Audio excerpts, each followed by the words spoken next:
What's good, everyone? Welcome to this episode of Stack Sats or Die Trying. This is the Bitcoin Only Show brought to you by the Hood.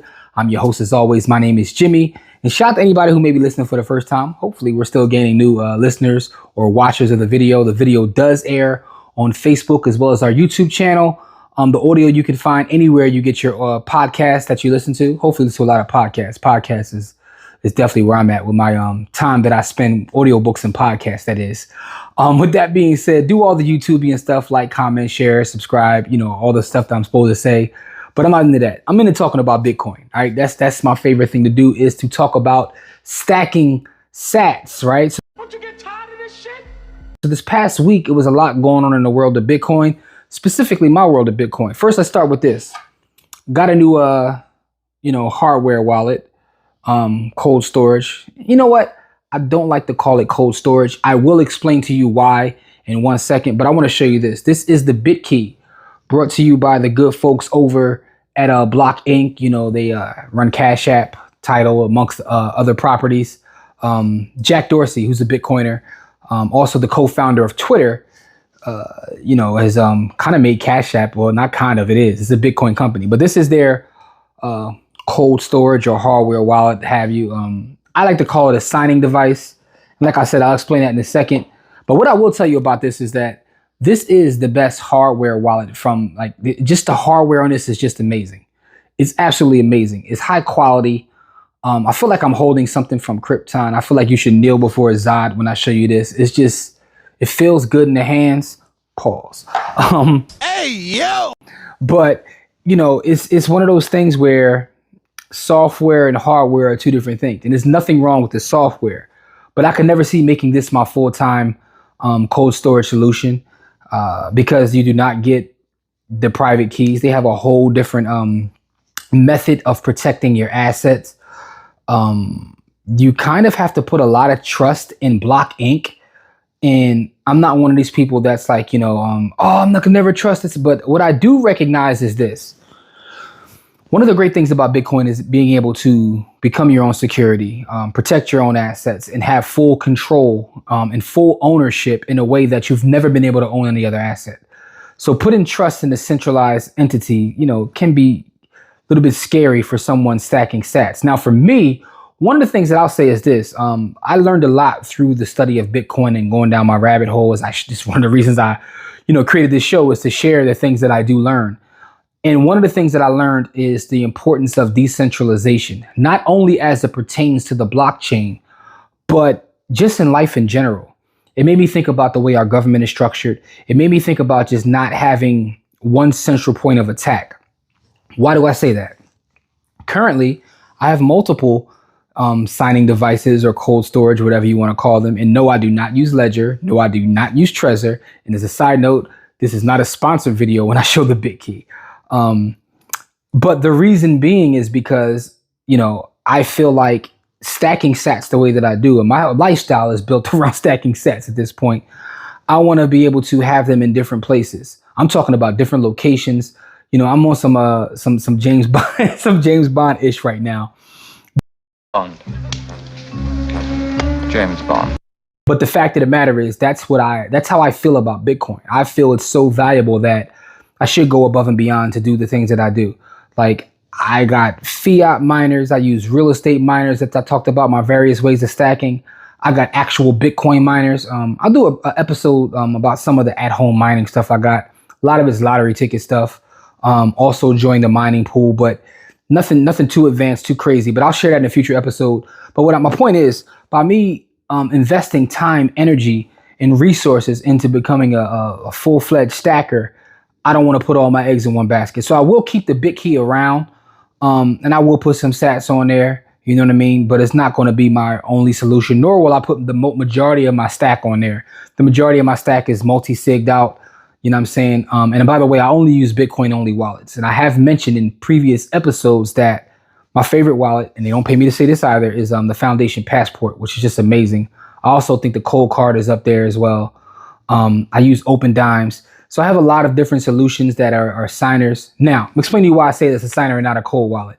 I say that because as someone who's an educator in this space and helps people set up their storage, what I realize is, based on the paradigm that's set by USB sticks or hard drives and things of that nature, people have this feeling that their actual Bitcoin is stuck on the device, and that's not what's happening. What's happening is your value is on the actual network or blockchain, if you will, and the only way it can be moved is by signing it with one of these devices. Which is why if I lose a device, but I have my private keys, my 1224 words, and I put them into another device, I'm still able to use that, which is why your private key is what's most important. It's not like your actual Bitcoin is sitting physically on that device. And when you say things like cold wallet, or explain the difference between a cold wallet and hot wallet, in my experience, that's what's being communicated. So it's better if I explain it as a signing device, where your assets can't be moved unless you use that device to sign off on the movement. It's a simplified way to put it. So that's why I try to make sure I'm clear about calling it a signing device. Before I go any further, because there's some tweets that I saw that I want to read off, just to add to this episode. The episode really is talking about the Bitkey, and I'll show you a quick unboxing of the actual Bitkey. Yeah, not much to see. I mean, here's the actual device, Bitkey. Yeah, stop being a Richard. But the device itself is amazing, man. I mean, it's premium. Feels like a premium device.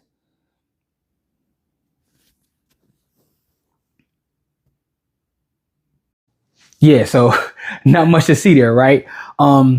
It's funny, right? I got an iPhone 16 right here, right? You know what I'm saying? Shout out to my Samsung folks, man. I'm still a Samsung Knight. But I do carry two devices, one iPhone, one Android phone. Is for business purposes. And the reason I'm showing my iPhone 16 is because I just got this iPhone 16. Apple shot to you for making me wait, because I ordered on the day it was released. But the reason I'm bringing that up is because in getting the iPhone, they won't even give me my Apple sticker no more, yo. They going like full minimalist. And listen, I'm a minimalist personally, but the box had nothing in it. And a lot of the products that I'm ordering now recently literally have nothing in it. Everybody's like, skimping out on giving you, great unboxing experiences. And the Bitkey was no difference. Yo, with the Bitkey, they didn't even use a shipping box. The box that the actual device came in is what they shipped out to me. So it's kind of wild, but I will not front on the hardware. The software itself, the application that goes on your device isn't bad either. It's easy to set up. It's probably the easiest to set up, which is why when people are first looking for a solution to get their assets off of exchanges, I'll probably start them out with this before I go deep into multi-sig or something else, before they go deeper down the rabbit hole. This is a great device, in my personal opinion, for someone starting out and trying to take that step towards self-sovereignty. I think this is an excellent device. It's easy to set up. It's like setting up an email account, for Christ's sakes. I mean, that's just how easy it is. But do I think it's the ultimate solution? Absolutely not. I would still rather, from a safety standpoint, stay with my multi-sig on a Bitcoin only signing device that is also not connected to the internet. Right? So it's a lot going on with that sentence I just said. It sounded crazy hearing it in my head. But anyway, my point being is this is a great device for a starter. But once you get a little bit more advanced, once you get into running your own nodes, and once you get into mining and things of that nature, you want to have different solutions to store your value or your wealth. Something else that I did this past week, I'm not going to go into it on this episode because I don't like to make these episodes too long. I also set up another node. I'm running another node, but in the cloud, right? So I currently run a node in the house. I've talked about that in the past, and maybe I'll do an episode on that node too. I use my node, right? So I tried Umbral. I've tried a lot of different solutions, but I found I like the my node. But with this most recent one that I set up, and I create a couple lightning channels. I'm running this using Alby. And if anybody wants any sort of information or anything about these services I'm talking about, please reach out to me. But I was testing it out. Again, I love testing it out. It's because I want to be able to explain things when I get questions. But also I'm looking for the ultimate solution for myself, right? So I want to be able to control my wealth, be self-sovereign, and be in a space where I can navigate outside of the traditional financial system. Does it mean I'm completely anti-TradFi? Absolutely not. right? I saw Michael Saylor catching a little heat because he was talking about crypto anarchists, right? And I wouldn't have communicated it the way that he did, but I kind of understand what he's saying. And I am someone who has openly talked about using the Bitcoin ETF strategically. I talk about having it in my IRA as a way to get Bitcoin exposure in a retirement account. You know, as I do a backdoor Roth pretty much every year. I do the backdoor Roth. And again, if you need help with a backdoor Roth, holla at me.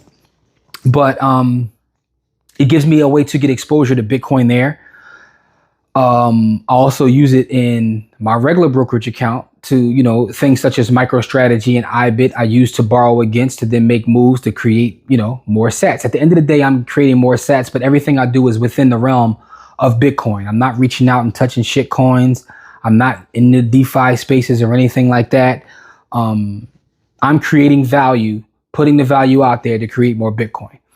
At any rate, man, there's also a tweet I want to read before I get out of here. I thought was an interesting tweet and something that, you know, gave me a little bit of food for thought.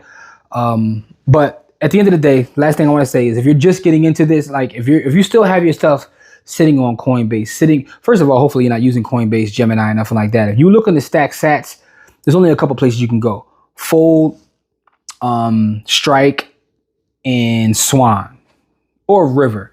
I personally don't use River, but I've heard nothing but great things about them from fellow Bitcoiners and people I know that like them. Me personally, I'm a Strike boy. I got Strike set up to buy Bitcoin every day at 313. Why 313? Because I did a study and figured out that was the optimal time to buy Bitcoin. It was a real crazy rabbit hole going down that, but you know. And I haven't went back and back tested to see if that's still the case. But when I set up my daily purchase, at the time it was 313. You know, real nerd-ish. And also with Swan, I have two separate Swan accounts that buy, you know, weekly, and on Fold I buy weekly. So that's like I got stuff just constantly, you know what I'm saying, copping sats or what have you. But those are the places you should buy. But if you do still have it on any of those and you're just getting into getting a hardware solution, I wouldn't, you know, this is a pretty good. Again, I'm not getting paid by this, but it is what it is, man. I mean, they made a real solid device for a beginner. Again, I wouldn't use it if I'm, you know, if I'm someone who's in this space for a while. I just would go somewhere else. But again, if you're just getting started, there's nothing wrong with it. All right, so before we get out of here, I want to read a tweet that I found this week that was pretty. Maybe I should start doing like tweets of the week because I'm always bringing stuff from Twitter. But you know, I also find stuff from Nostr and find stuff from Reddit. I'm on Nostr looking at Bitcoin stuff. I'm on Reddit looking at Bitcoin stuff, and I'm on Twitter looking at Bitcoin stuff. I got a sickness. Anyway, real quick, let me read this tweet. And this tweet is brought to you by the gentleman at Stack Holler. He says, what are you actually buying when you buy Bitcoin? Some will say you're buying a piece of the world's strongest computing network. True, but it misses the point. When you buy Bitcoin, you're buying a category-leading tech product that solves a universal problem. Where to put your hard-earned savings so that they can't be seized or debased. The real killer feature is that last part. Bitcoin cannot be debased. There will always be more fiat, more homes, more big tech shares, more government bonds, more gold bars, more sports cars, etc. But there will never be more than 21 million Bitcoin, which means it's virtually guaranteed to gain purchasing power relative to everything else you may want. And the world's strongest computing network protects that guarantee. There is no other product like this. Bitcoin has a monopoly on long-term sovereign digital wealth storage. So if you want your life to improve over time, you buy Bitcoin. If you want to provide a nicer home for your family, you buy Bitcoin.